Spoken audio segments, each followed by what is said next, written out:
Hello, I'm David Hepworth. Thanks for clicking this word in your ear, the latest of hundreds of chats Mark Allen and I have had over recent years, some between ourselves and others with musicians, authors, comedians, and other people we like. If you'd like to help make sure they continue, you might consider being a Patreon supporter by visiting patreon.com/wordinyourear, or just by liking or subscribing in whatever way you prefer. On with the show.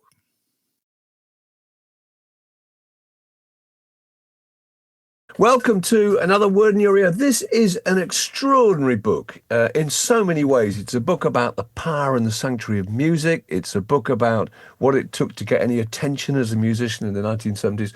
And it's a book about a teenage King Crimson obsessive who eventually finishes up joining the band, and a lot else besides. And it's called Who's the Boy with the Lovely Hair? The Unlikely Memoir of Jakko Jakszyk. Jacko, it's lovely to see you. And you. Thank you very much. And where are you? You're a studio in your house, and where is that roughly? I live in Berkhamsted in Hertfordshire, about 25 minutes up the train line from Euston. So, well, very nice collection of stuff behind you. One of the key things in the book early on is your conversion to prog, and you write very, very entertainingly about that decision at school when you could go the kind of glam rock route and go for Slade or whatever, and you decide instead to look at Caravan and the Soft Machine. What was it that first drew you into prog? Because a lot of the book is about that, really. Yeah, it wasn't called prog back then, was it? It was called... No, it wasn't.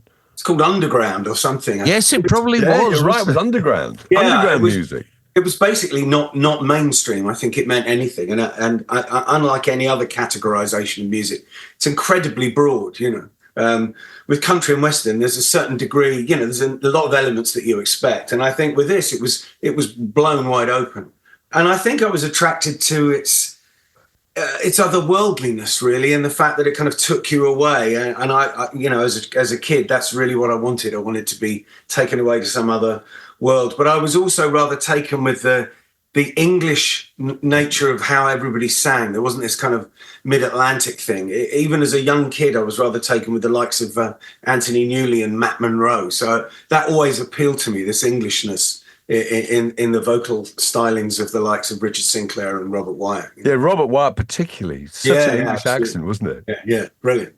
I always thought there was an element too, certainly was for me, of teenage boys, adolescent boys, being in a state of confusion and wanting to exert some kind of control over the world.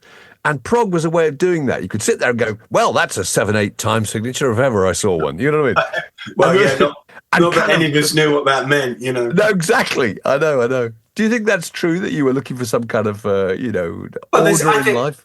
Yeah, I think there's an element of finding the holiday resort that nobody knows about, you know, and protecting it, and not wanting it to get developed. I bet. Yeah, definitely an aspect of that to it. I think too. Yeah. You talk about. I think the great epiphany for you was hearing King Crimson's 21st Century Schizoid Man on Nice Enough to Eat, or whichever those island. I mean, that's a kind of curious track, isn't it? In the sense that it was kind of a hit, wasn't it? Do you know what I mean? Yeah. Bizarrely, yeah.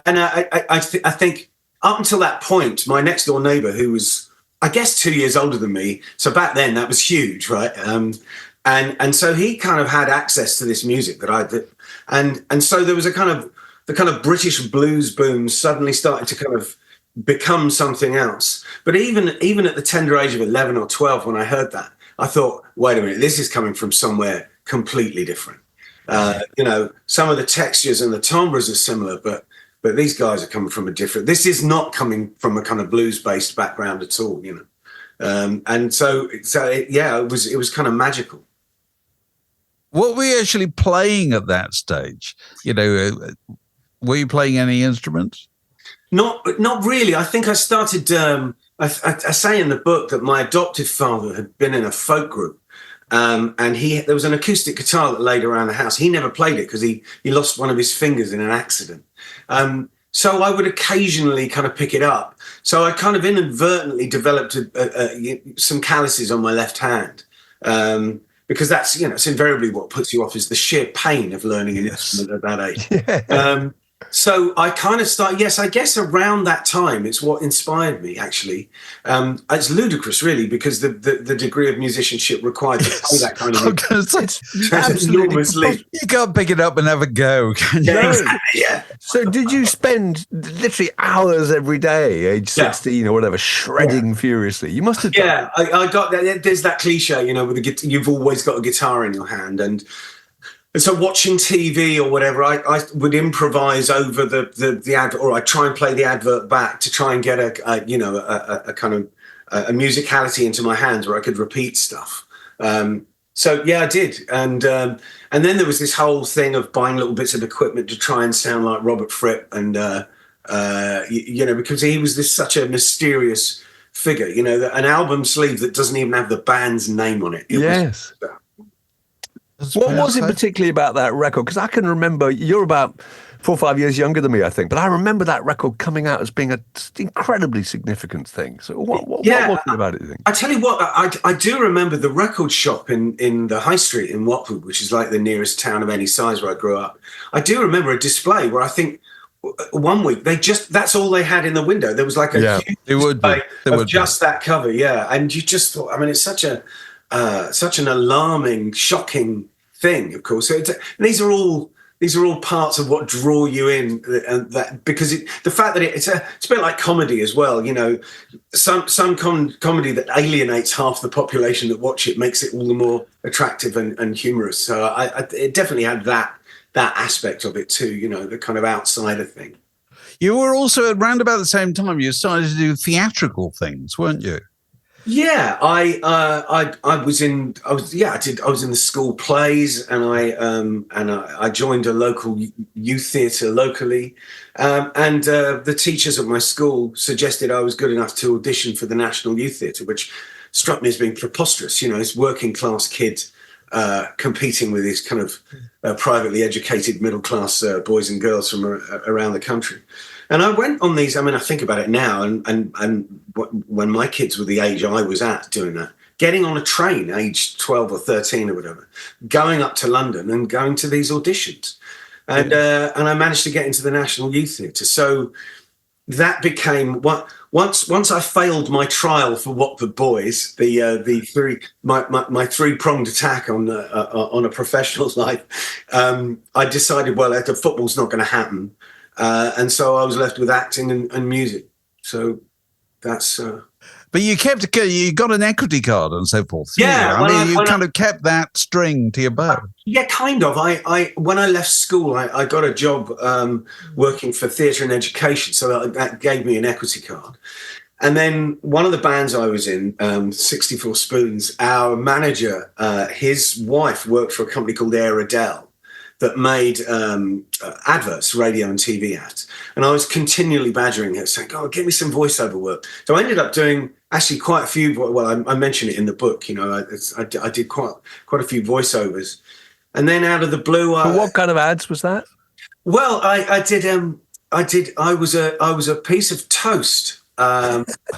With Peter Hawkins, who was another childhood hero, because Peter Hawkins was the voice of Bill and Ben and all of the cast of Captain Pugwash, of course. Yes. And but I was also with an actor called Edward Judd.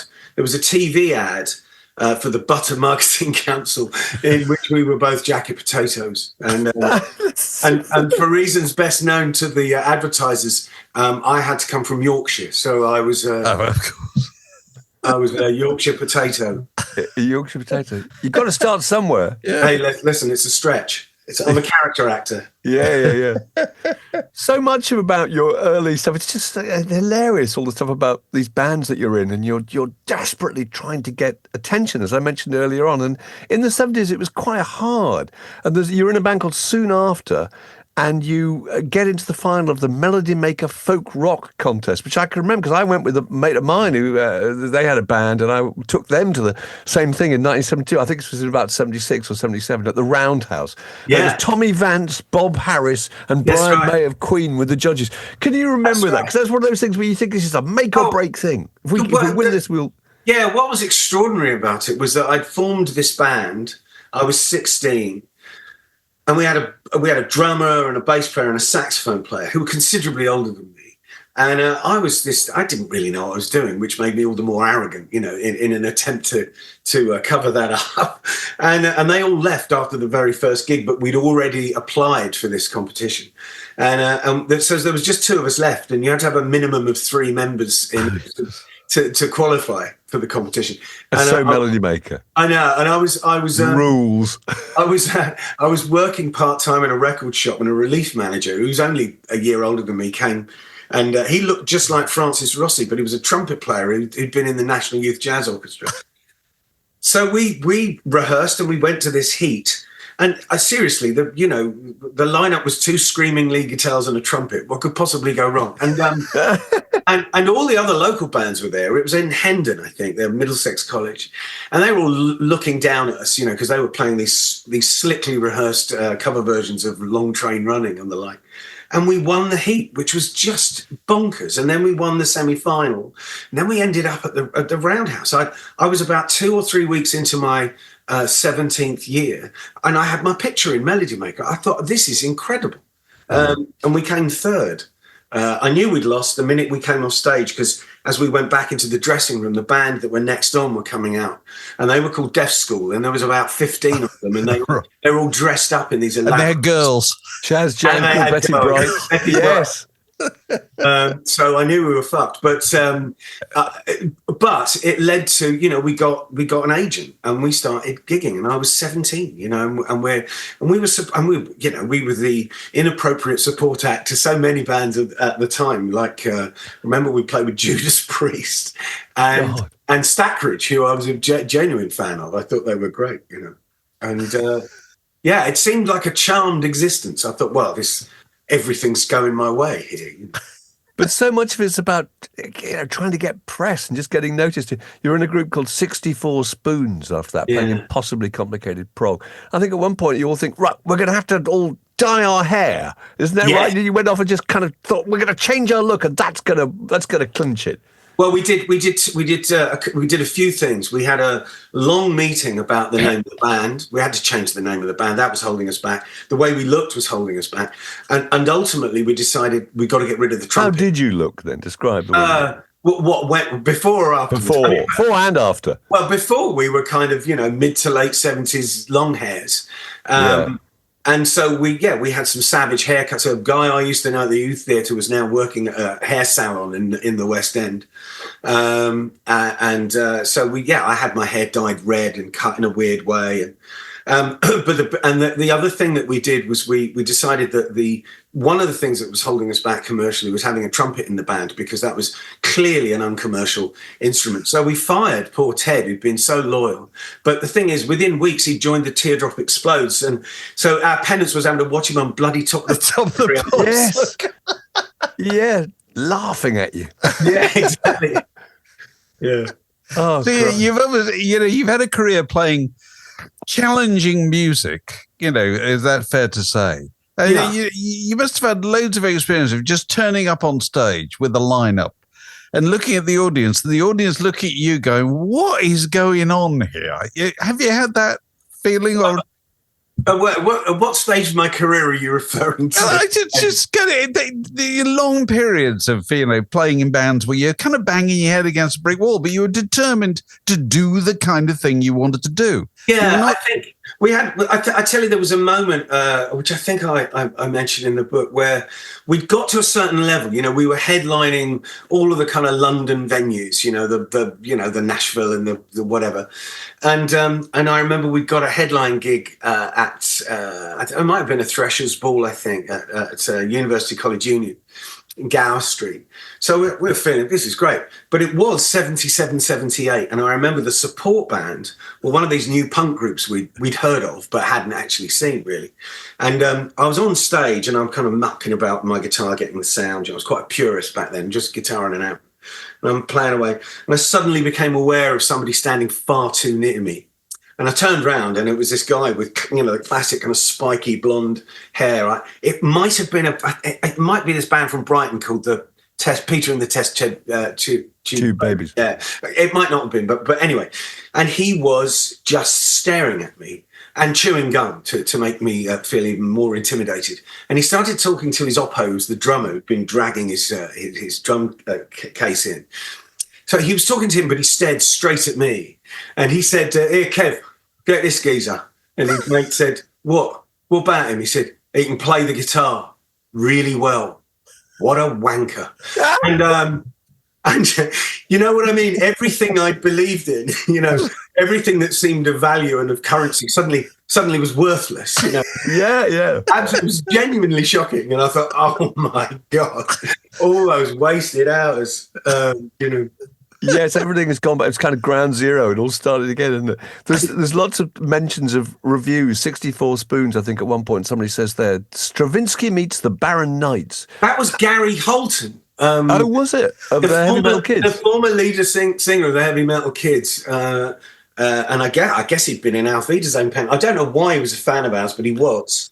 And he brought a mate of his to see us at the Music Machine. I don't know what it's called these days, but in Camden, And his mate said, when Gary described this, I thought, I've got to see this. And I said, what did he say? He said, "You're a cross between Stravinsky and the Barron Knights," which is a reference point only people of our age will understand. They would. I can't tell if that's a good thing or a bad thing. Possibly a bad thing. But you must remember reviews. You start, eventually after 64 Spoons, you start this extraordinary sequence of being a kind of solo artist, mostly involved with Dave Robinson and Stiff and all sorts of different ventures.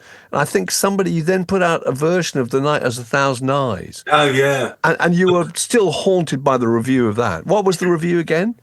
Well, in my defence, I'd been working with Dave Stewart, and of course, Dave had just had this big hit with Colin Bluntstone, his version of What Becomes the Broken Hearted, and I did all the promotion because I sing BVs, and I thought, wow, he's taken an old tune and modernised it with it.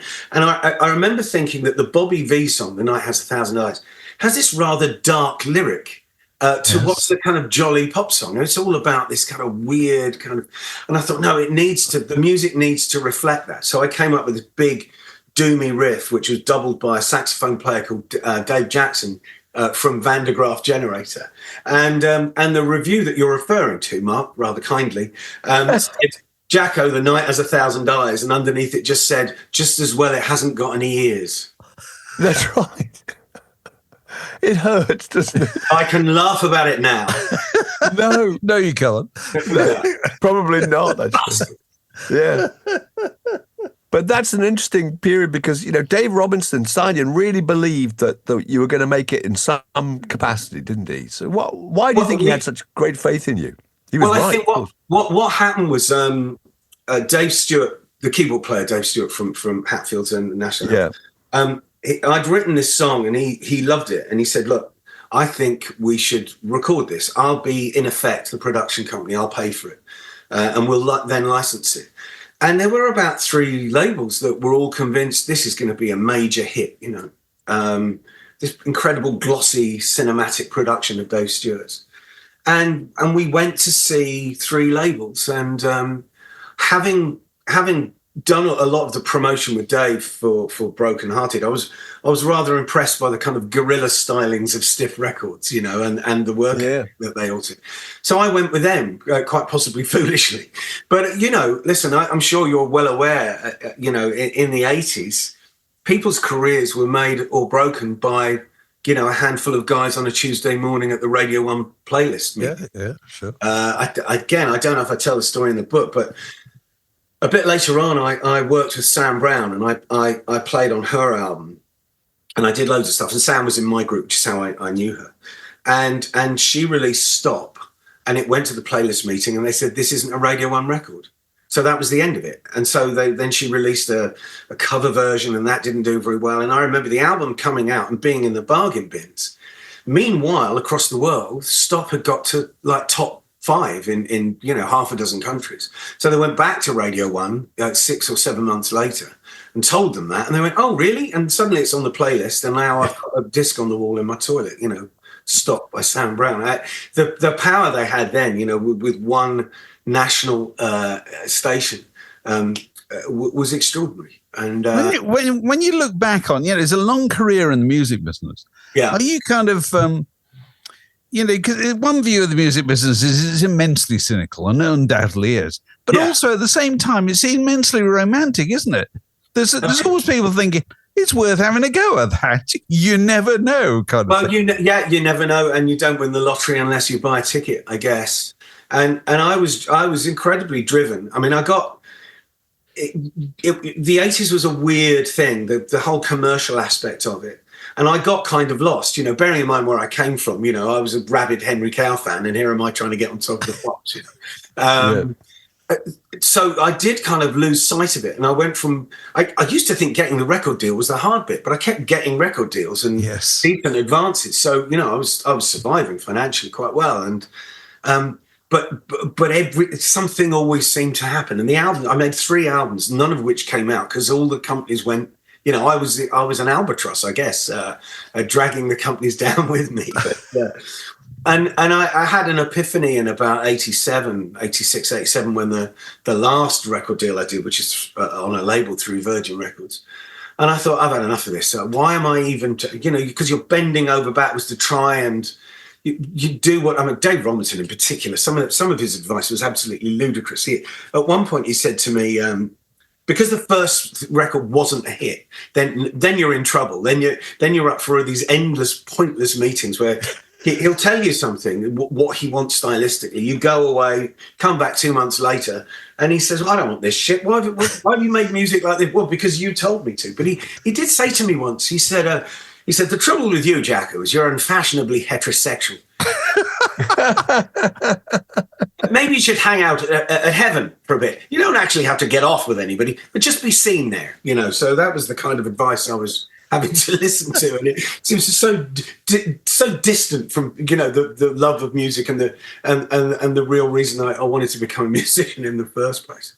It really does. And you're sort of wrestling the whole time with this idea of credibility, because to make money you're going off and doing really commercial things, and you're in Neil from the Young Ones live tour, you're the guitar player, and you make a record with Tracy Ullman, you make a record with Morris Minor and the Majors, and yet you're desperately trying to get out there and make the kind of music you want to make and work with people like Larry Klein, So that must have been quite hard. Well, what it stems from is a kind of workaholic nature and an inability to say no. And you just think, well, I just wanted to fill every moment with something interesting. Yeah. And I mentioned in the book, I got a phone call out of the blue. I just signed to Stiff, and I got a phone call out of the blue from Michael Attenborough, who I kind of knew socially because he was going out with a girl that lived in the same house I was living in. And he randomly said, this is going to sound nuts, but have you ever acted? And I said, well, yeah, I've got my acting. Why? He said, well, I'm directing a new play, and whenever I read one of the characters, I see your face. I don't suppose you fancy auditioning for it. So I auditioned. I got this job. And then completely by accident, I ended up with an agent, and then an agent got me a part in this terrible sitcom called Roll Over Beethoven with Nigel Planer and Lisa Goddard. And that's how I knew Nigel. And then I introduced him to Dave Stewart, and so Dave Stewart produced that Neil album, and then he asked us to go on tour. And so that's how I got involved with all those comedians. I ended up knowing all those people. So I would go off and do these, I'd moonlight as a kind of as an alternative comedian, whilst, as you rightly point out, still trying to be taken seriously as a musician. You presumably have an ability to get on with people, which must be part of. Yeah, I think so. Yeah, I think that. Yeah, it's a much overlooked, rather simple quality. Yeah, don't piss people off. And I say sound that. Advice. Yeah, well, I often get parents of aspiring musicians, saying, "What can you?" There are two things, and and one of them is, be lucky and don't be a pain in the ass. I was reading something the other day. Apparently, the two most important human qualities are warmth and competence. There you go. And I think there's a lot to be said for that. Yeah, of course. I mean, you can be the most astonishing virtuoso in the world, but if you're a pain in the ass, no one's going to want to go on tour with you. Yeah. And listen, I don't want to lose sight. You try not to lose sight of why you wanted to do this in the first place, and try not to lose sight of how lucky you are to be able to earn a living doing something you love. I know that's cornball and it's a cliche. No, it's true. But it's true too. Yeah. So I'm sorry, zipping about. One of the things that fascinated me was the You've always you went through a period doing music for advertising where they wanted to rework old stuff to make it sound old. But you did that stuff, didn't you? You're quite happy to do it. I did, and I used to think there can't be bigger idiots in any profession than the music industry until I worked in advertising. Absolutely astonishing. There's a very long anecdote in the book about I recreate "I'm a Man" by the Spencer Davis Group for an advert for Volkswagen where a Jack Russell is singing.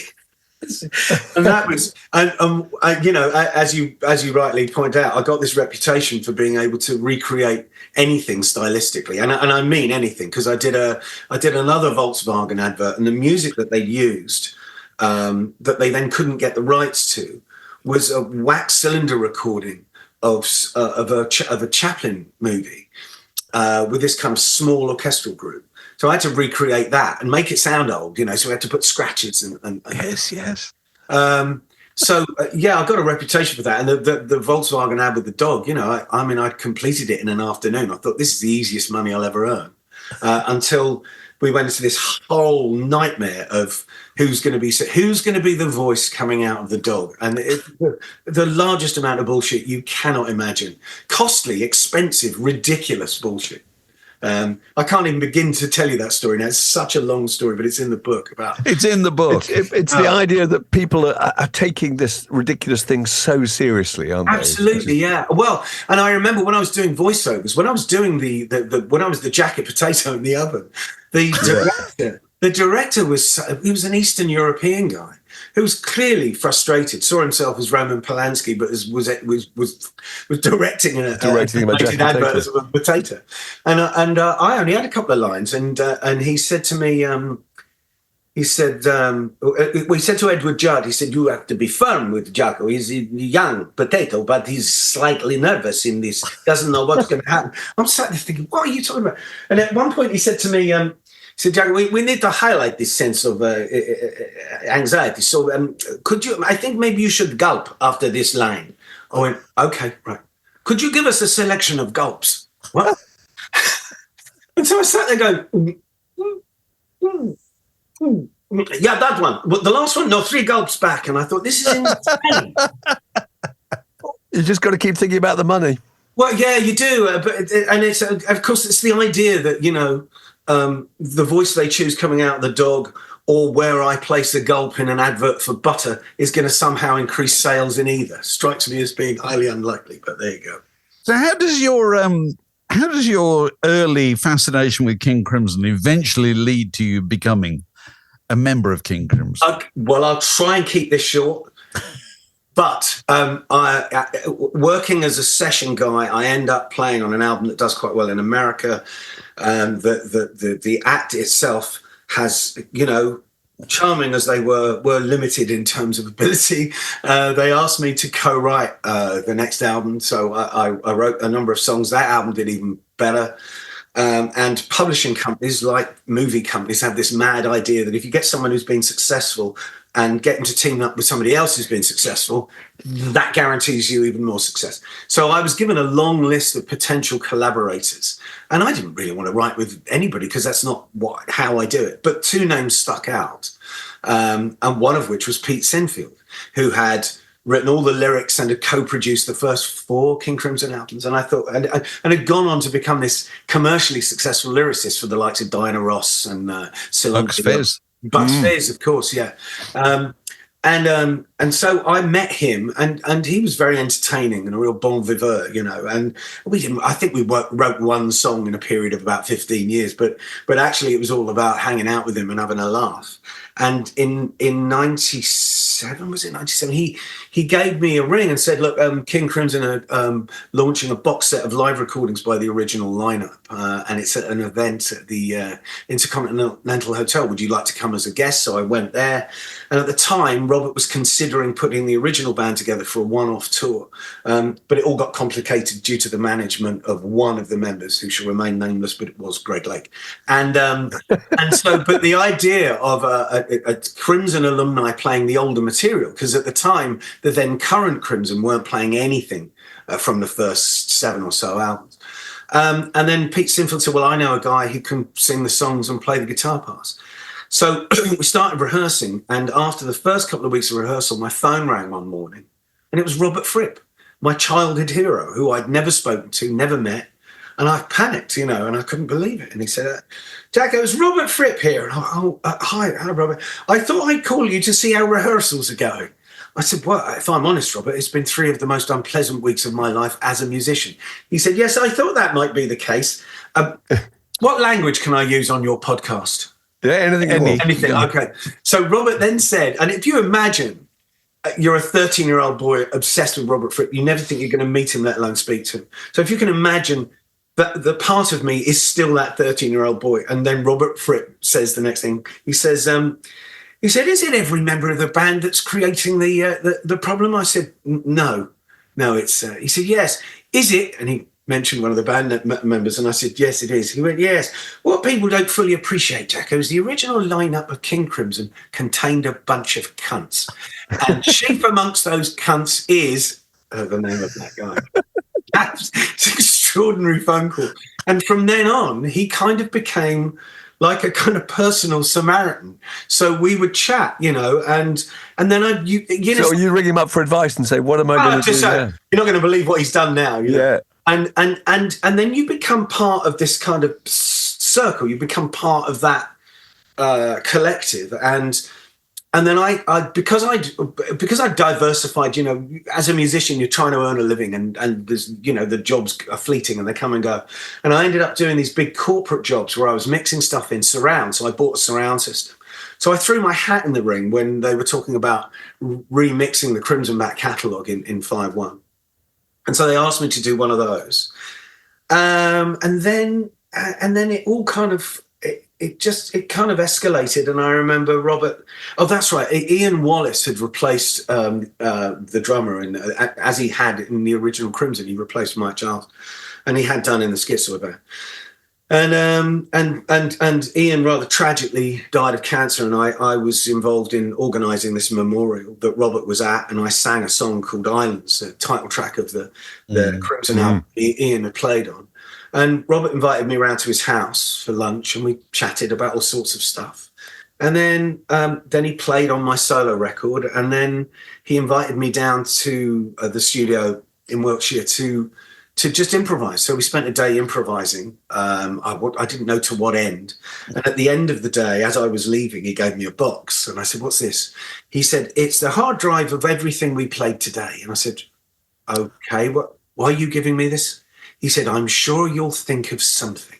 And that eventually became this album called A Scarcity of Miracles. And on it, we replaced my bass playing with Tony Levin and the fake drums with Gavin. And that kind of became the basis for the last version of Crimson. So when he phoned me on September 2013 to tell me he decided to reform King Crimson, and did I want to be the lead singer and second guitar player, I was amazed and shocked, but not completely surprised, because it kind of, you know what I mean? It felt like that. Well, it felt like the whole thing was a long audition to some extent, wasn't it? Well, yeah. As a possible... one of the first people I called because the 13-year-old boy in me thought, this is insane. This is like the maddest childhood dream. And one of the first people I called was Nick Beggs, a bass player, pal of mine. And that's exactly what he said. That's the longest audition in rock history, is what he said. So. I saw you at the reformed King Crimson in 2015, I think it was, at the Hackney Empire. I remember seeing you. Fantastic. Yeah, you were fantastic, I thought. And I was wondering what that audience must be like, because they must be simultaneously immensely appreciative that this group is still going. But also there's probably an element of crossed arms and kind of I like this music a certain way, and now you've changed it slightly without my permission. I mean, are they very judgmental? Well, I think there's a listen, the fact is it became the most populist version of Crimson. We played to bigger crowds. By the end of it, we were playing stadiums in South America. Yeah, it's fantastic. 6,000-7,000 seaters across Europe and North America. So it was a very popular version. And I think it became that because the lovers of the early Crimson that have kind of lost it a bit with the more modern version, they all combined to come and see this thing that covered every every era of Crimson. I think that was, but listen, there were the what I used to refer, because I used to get a bit of a kicking from what I used to refer to as the militant wing of the Adrian Belew fan club, and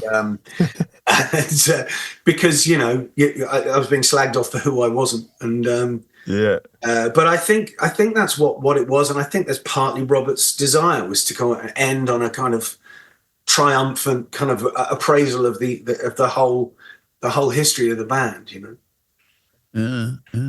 So what are you doing now? Well, I am. We've just finished. We're re-releasing a version of Scarcity of Miracles, but with lots and lots of additional stuff because of the nature of how we recorded it.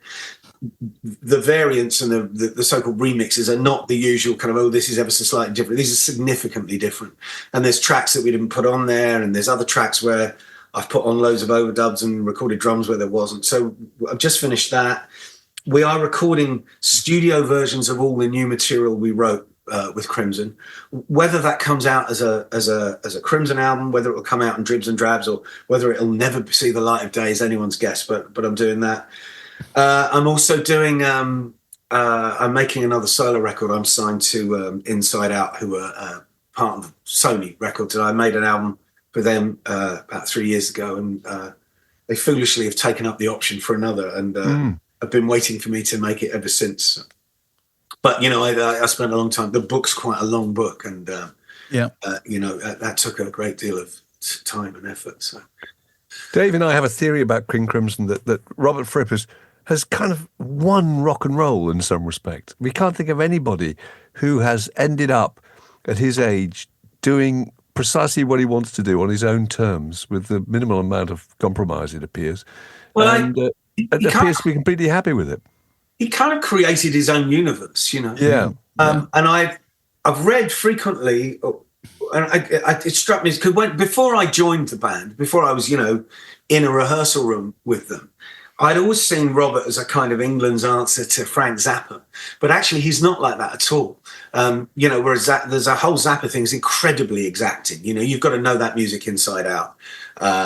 Whereas Robert would rather choose the musicians he feels can bring the music to life. So he rarely says anything very specific. He might say something, I'm not sure about what you're doing there, but it's really not like that. And he's created this universe. If anything, the other comparison I've seen, which I think is probably nearer the mark, is he's a kind of English rock's answer to Miles Davis, in that regard. So as well as all the stuff you got planned, you're presumably still answering the phone when people ring up with mad requests. Does that still happen? Well, the requests are not as mad as they used to be, and I think joining a band like King Crimson. In fact, I remember getting a phone call from the advertising agency after the first Crimson tour, and as a guy I really like and loved working with. And he said, I've seen her. Are you back now for a bit? I said, yeah, we're going on to, only I've got this job came in. And I said, can I stop you there, Dominic? I said, as much as I've enjoyed working with you, I am never, ever doing anything in the world of advertising ever again. And then he offered me a large amount of money for a demo that would take me half an hour. So I said, yes. So yes. And you were a baked potato, reprising the baked potato. Well, no, that I wouldn't mind. No, I wouldn't mind doing that. And I'm actually, the other thing I'm doing is recording the audio book. So I might even use that as a demo in a vain attempt to get back into the world of Very good.